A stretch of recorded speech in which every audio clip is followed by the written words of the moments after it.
Good afternoon. Welcome to the tea table. I am so happy you have joined me today. And yes, we are getting ready for New Year's Eve and New Year's Day 2023. It is hard to believe that we are already there. Well, in celebration, I'm playing Beethoven's Ninth Symphony in the background, a common symphony used to celebrate New Year's. And I know that this year in Seattle, the Seattle Symphony is performing that for several evenings into New Year's Eve and a gala celebration. And it's the ninth, probably the most famous.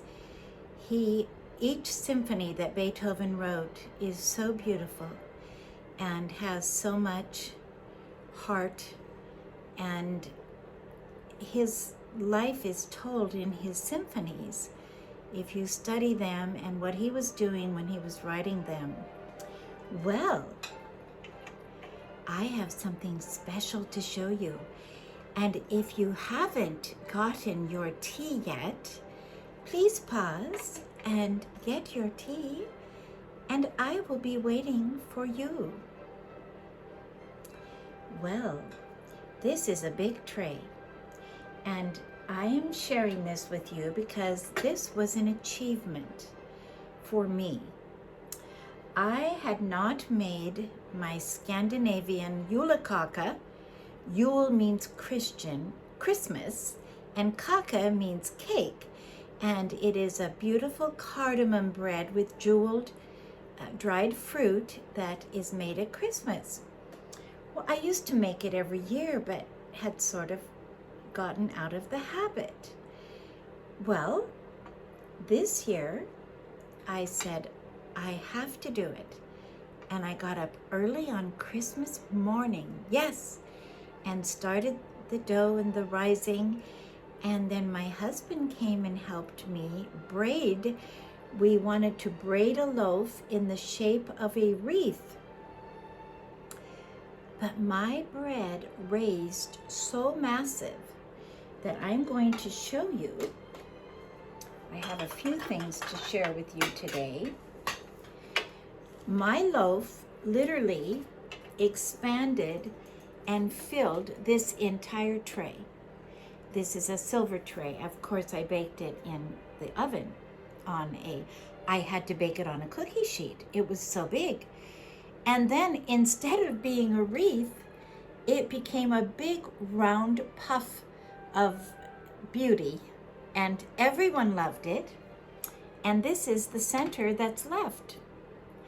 And I put a candle on it and a little holly. I iced it with almond icing and sprinkles. And then the flavor is the cardamom, the ground cardamom. And it is so, oh my, it's so delicious. I used a very old recipe from my mother's era of her friends at her church guild that created a cookbook probably 50 or more years ago. And it's so interesting because I know these people. And when I bake this, I think of them. Now, this was a combination of Bee Hammerstrom's recipe and Emma Rivenes, both Norwegian ladies that baked beautiful, beautiful cookies and breads, and generous people that would fill their trays and bring them to every event. So I want to present this to you, my dear tea friends, from my kitchen to your tea room. Now I think I need to blow the candles out. So let's make a New Year's wish as I blow.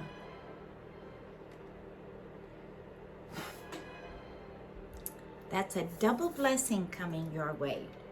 2 candles. So, boy, those candles gave a lot of light, didn't they? I'm kind of sad they're not here. We have some here that we could move over closer maybe.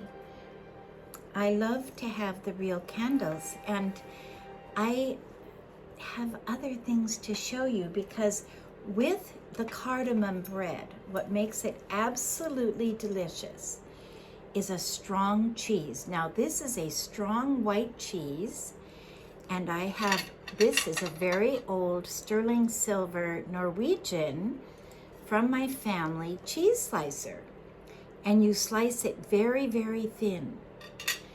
Now, on Sunday, I had the brown goat's cheese, which the combination of the brown, thinly sliced goat's cheese on the cardamom takes you back.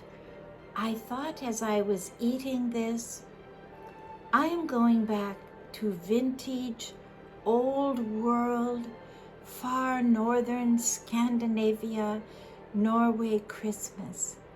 That flavor is a combination that is truly heavenly. You must try it.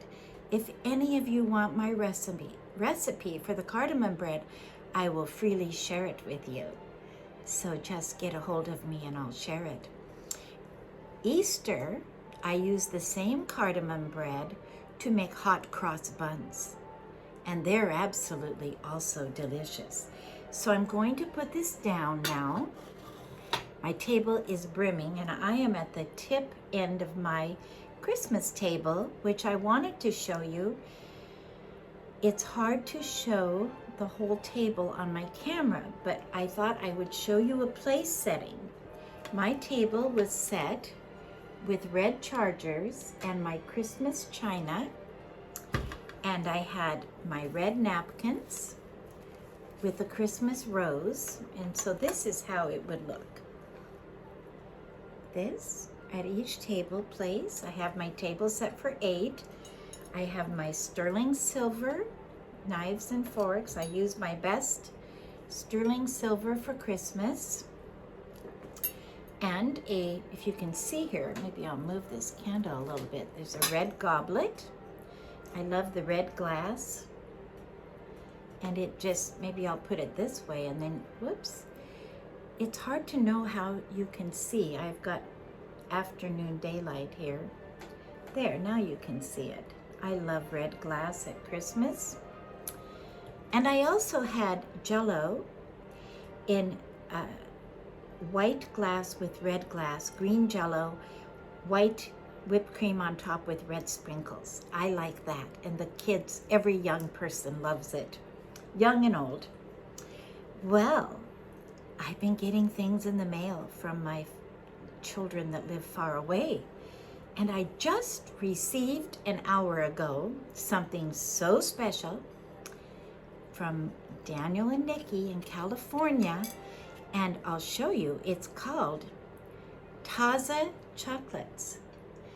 And they look fabulous. They're 4 round discs put in a stack. And I've just put them on my Christmas china here. You may help yourself. And then I have, with my Christmas china, every place setting has a teacup like this. It's a Christmas china cup. And very fun. I have actually 2 different patterns of china. This is the Christmas card. It's called the Christmas card or Christmas collection. And this is Spode, and it's the Christmas tree garland by Spode. This is very, very well known, and I think they have made this for maybe 100 years. And they still are reproducing it, you know, not in England, probably outsourced, but still making it. And now, we need to get to our tea. Okay, I'm gonna just move the napkin. I've got so much going on this table. And it's hard. Oh, this is heavy. This is my tea today for you. And I put on the tea tray just a little kind of a rose-colored, deep rose cup lined with gold. I will show you. And it's actually a small Demitasse cup. I love the gold. And it's a European, could be used for tea or Demitasse coffee. So, should we pour out?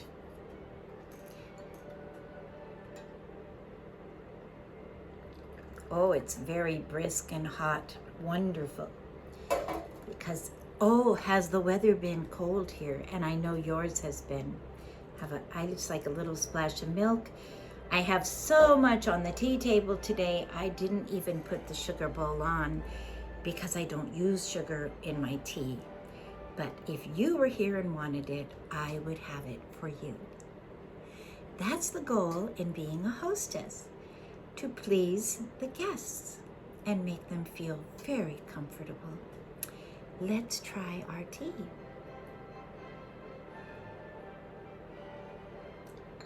Oh my.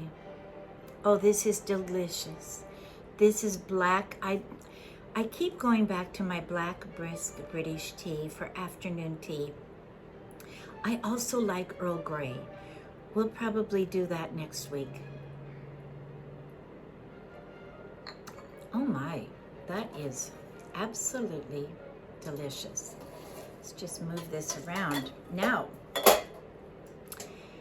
I'm not going to pour it, but I'm going to show you. If you had come to my house today, I have only 2 of these, and I love these.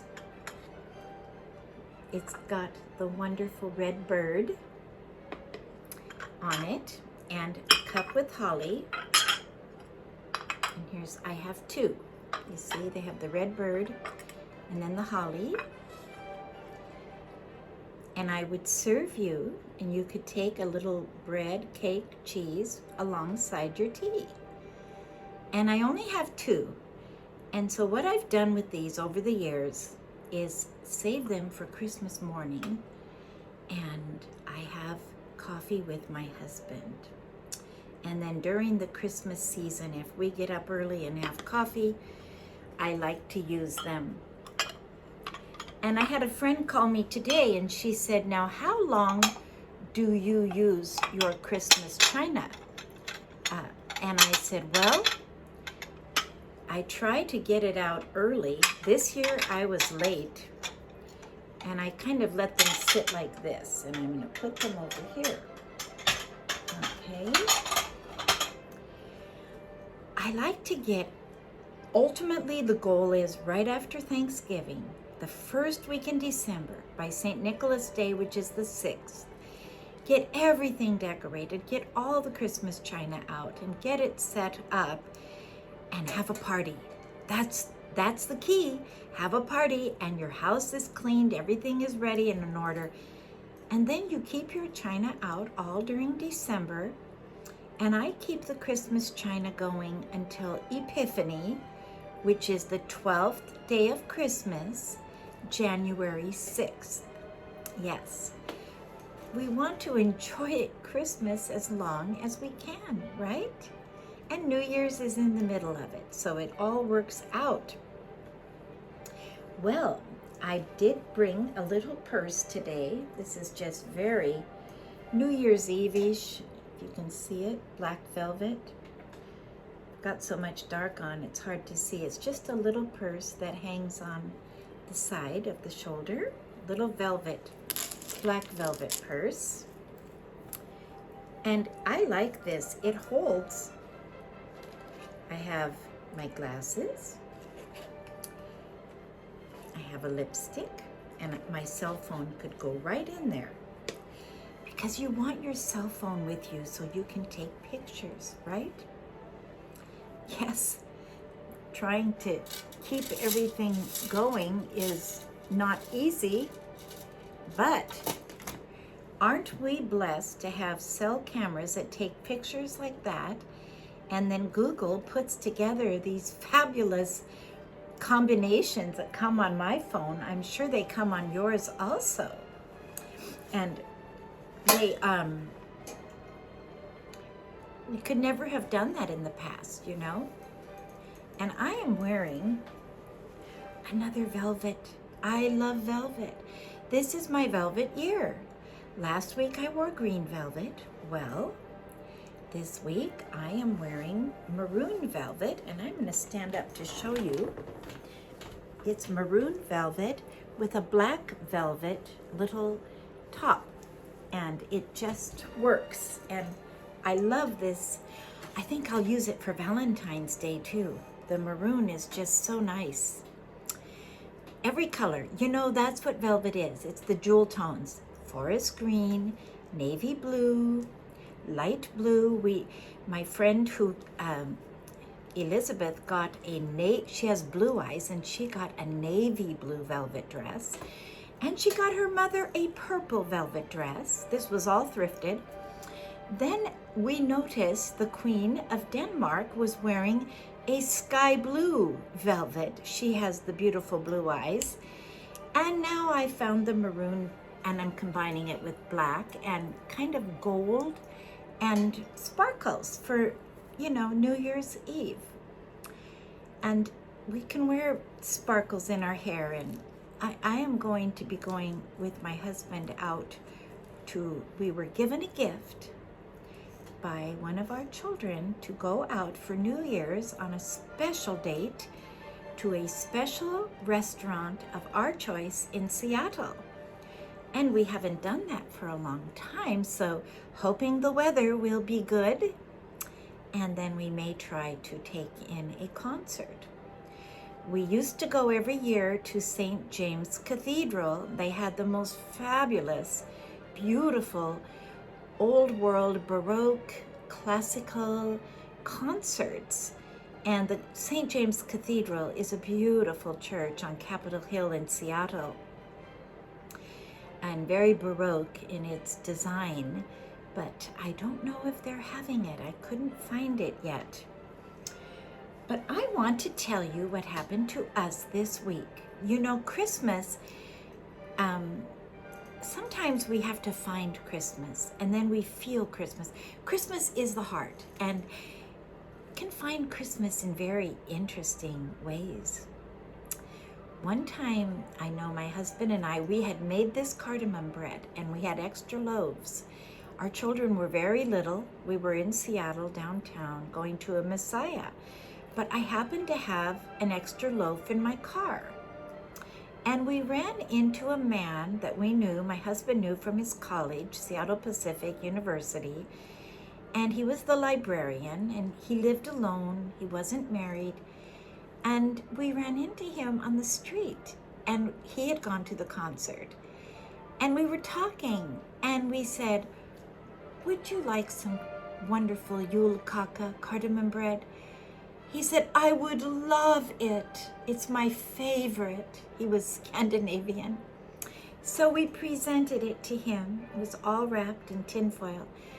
He was so grateful. I've never, ever given a gift to anyone that had a person more expressive and grateful. He was in tears, and then we were in tears. And my husband said, "We found Christmas. This is Christmas. This is Christmas." And so every year we always say, can we find Christmas? Where is Christmas? It's not where you think it's going to be. Well, I have a wonderful nephew who is part of this tea talk, Elliot Foskey. He's a soccer star and a professional coach, and he lives in Mercer Island. And he came to visit us with some other family from that side, my brother's side. He's my brother's son. And he brought Christmas. Now, this is the most amazing thing. I have to tell you this story as quickly as I can. So we planned this for Boxing Day, which was Monday night. Well, everyone had arrived, and then Elliot came. We hadn't seen him for a while, and we were all having a wonderful evening, and then we all sat down to have coffee and relax and after dinner, and Elliot says, I have something in my car for you, Aunt Susan. So he ran to his car, but he stayed out there so long, we thought, well, where did Elliot go? Did he leave? No. In comes Elliot carrying boxes. I mean, about 6 boxes. Nice, neatly boxed, normal size boxes, grocery size boxes. And he said, we're going to play a game. And my husband and I both looked really like, whoa, we don't want anything coming in. We have just been fighting with Christmas and presents and clutter, just got it all cleaned up. We don't want anything, right? We don't need anything, Elliot. But this became the most fun thing we have ever had. Elliot had gone through his house. He has a lot of professional stuff, and my sons were there, and they're runners, and they're always in the gym and doing marathons and like all of this, vitamin stuff. And anyway, everything Elliot brought was good quality. He even brought a burpee water, where you put it on and it cleanses the water. Well, we played it. He said, we're going to play a game. It's called the White Elephant Game. He gave us all a number, and then we chose a box. We didn't know what was in it. We got the box, we opened it, and if we liked it, we could keep it. But then when the number came around again, if we saw something someone else had, we could take theirs, And it was so fun. I tell you, it was fun. And I got some very nice, beautiful cream. I should have brought it to the tea table, a jar of wonderful cream that is made by this naturopathic lady in Seattle that is wonderful moisture for the hands and the skin. And that's really all I wanted. I said nothing else for me. But everyone else walked out of here with bags of wonderful stuff that they loved. But one thing Elliot brought me personally, and he said, Aunt Susan, this is for you. And I want to share it with you. This is the most beautiful thing. It's a Jerusalem Bible. It's a New Testament. And it has the Jerusalem cross carved. And it has Jerusalem carved in English and in Hebrew. But the amazing thing is we opened it up. Now, this is made of olive wood. And I've been to Israel. I have an olive wood Bible. But then we looked inside. And it is from 18. And it was printed in the 1800s. And then there's another printing in here, 1911. But it's all before Israel, before 1917. When they were given their land back through General Allenby, and he walked over the bridge, and the very beginning of Israel being a country. So I don't know, there was probably a lot of people still in Israel, in Jerusalem, before that happened. I had heard years ago the first mission to the Jews was from Scotland, but I don't know. And anyway, this Bible, and then inside, this takes the cake. And my son said, that is so sweet. It just says, Dell, with love from Dad, 1921. That's 100 years ago. The Bible is in perfect condition. It's beautiful print. It's not small. You can read it. It's red lettered for the sayings of Christ. Anyway, I thought, what a gift for the new year. And I thought, that is what I want to say. The new year starts for me, and I think the new year should start for all of us with prayer and scripture and asking God to help us and thank Him for the last year and go for the new year. And I remember reading a book. I've talked about her before, Marie Ivanov, the great Russian lady that survived. She was an aristocrat, and she survived Russia after all her family fled. She was there after the revolution and lived and didn't get out till 1950. It's a miracle story.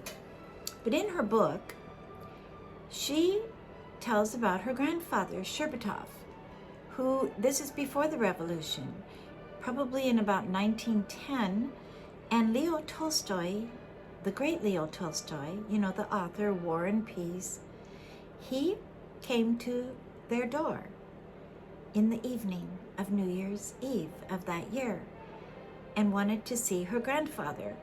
They were friends. And he said to the grandfather, let us sit together for New Year's Eve and read the Gospels together, which is the first 4 books of the New Testament, the words of Christ. And I always remembered that, and I thought, isn't that beautiful? That I think it's gone on since the beginning of time. People think it's nothing new. We need the same thing today as we needed then.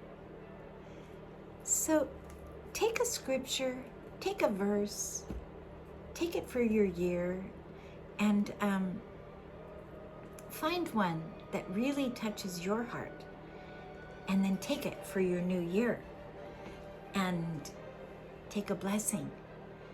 And I think 2023 is going to be a fabulous year. And I think we've had a lot of good things in 2022. It's easy to focus on the bad and the negative, but at the tea table, we are committed to focusing on the good and to being grateful for that which we have received, and not ignoring. It's easy for people to think, oh, you know, I've had this issue or that, or I see the problem in America, or the problem, the war in Ukraine, and you know, it's easy to look at all those problems, but they're too big for you. So don't pick them up. I think the best way when you see a problem is say a prayer, and if you can do anything to help, and then give it to God. And keep your life light. Don't be burdened. And know that from the beginning, God has a plan. We didn't choose to be born at this moment in history. God chose for us to be born right now. And He has a good plan. Yes, He does. All we have to do is ask Him what He wants us to do.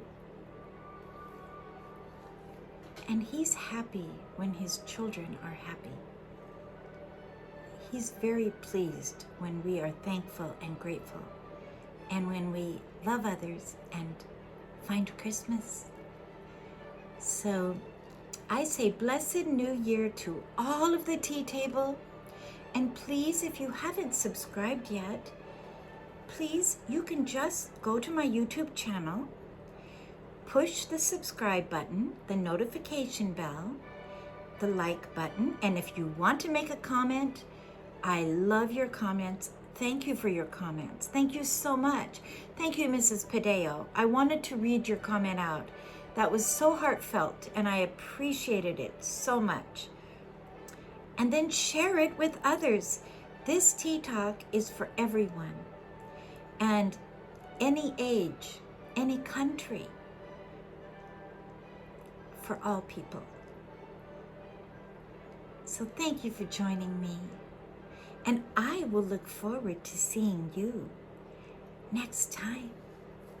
God bless, and happy, happy New Year 2023.